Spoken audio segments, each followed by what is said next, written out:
Mais quand le désir d'enfant devient très fort, voire obsessionnel chez certaines Mhm. personnes, est-ce que ça peut aussi devenir une source de souffrance à votre avis? Comment ça se manifeste chez des personnes qui s'engagent dans des démarches longues et parfois éprouvantes? On en parlait, vous l'évoquiez tout à l'heure par rapport à la GPA ou la PMA. Oui, alors il y a ce chapitre qui parle justement des différences entre pays, du point de vue de l'âge jusqu'auquel les femmes ont le droit d'essayer la PMA.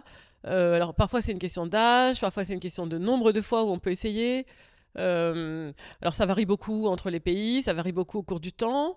Donc s'il y a une régulation, c'est que effectivement il y a des femmes qui ont envie d'essayer, enfin, qui vont essayer jusqu'à ce que tant qu'elles peuvent, parce que c'est absolument un désir très très fort, voire enfin, ultra enfin, comparable à d'autres.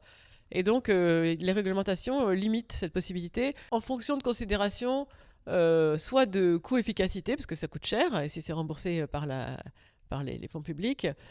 Donc, par exemple, plus une femme avance en âge, moins on a de chances que ça marche, qu'elle puisse effectivement conduire une maternité, enfin, une grossesse à terme.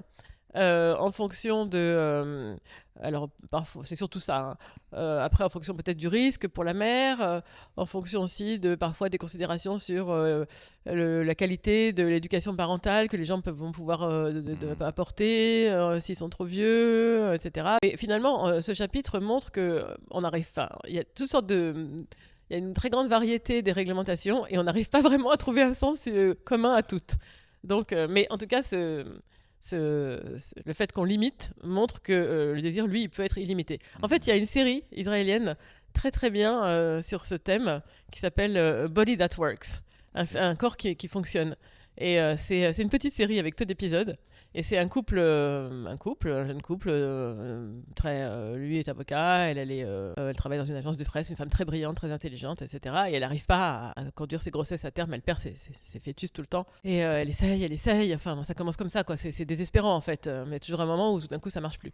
Et ils vont avoir recours à une mère porteuse, et évidemment la mère porteuse c'est une personne, et donc on commence à avoir des relations avec elle, et elle est extrêmement sympathique. Et donc c'est vraiment, enfin on voit ça en fait, on voit ce que c'est que ce désir d'enfant et quand on passe par des chemins détournés, en fait, le chemin il a lui-même une influence sur la suite. Il y a ce qu'on Hmm. appelle nous de l'hystérèse, c'est-à-dire qu'il y a une dépendance enfin il ne s'agit pas de sauter d'un point à l'autre en fait, on passe par là et ben ça aura un impact sur la suite.